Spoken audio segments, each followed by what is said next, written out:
President Trump lashes out on social media at Senate Minority Leader Chuck Schumer. He also told Senate Republicans to go home for a month-long recess. This comes after delays on the confirmation of several Trump nominees. CBS News' Willie James Inman has more on this from Bridgewater, New Jersey. President Trump lashed out at Senate Minority Leader Chuck Schumer late Saturday, telling him to, quote, go to hell, and abruptly ending talks over dozens of pending nominee confirmations.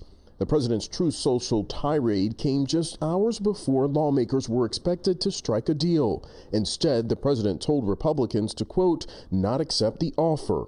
Republicans hoped to make a deal with Democrats and came close as the two parties and the White House negotiated over moving a large tranche of nominees in exchange for reversing some of the Trump administration's recent cuts to foreign aid, among other cuts. But there was no agreement, prompting the president to attack Schumer and the Senate to head home for a month-long recess. We were serious about trying to make some progress.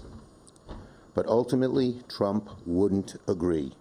He took his ball, he went home, leaving Democrats and Republicans alike wondering what the hell happened.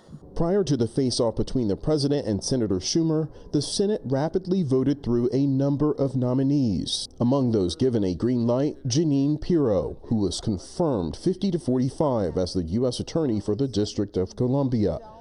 In other weekend political news, former special counsel Jack Smith, who investigated President Trump before his re-election, is under investigation.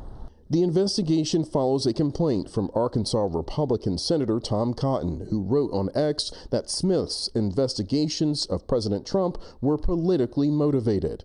Smith led two criminal investigations into the president, the classified documents case at Mar-a-Lago, as well as the investigation into Trump's attempts to overturn the results of the 2020 election. Willie James Inman, CBS News, Bridgewater, New Jersey.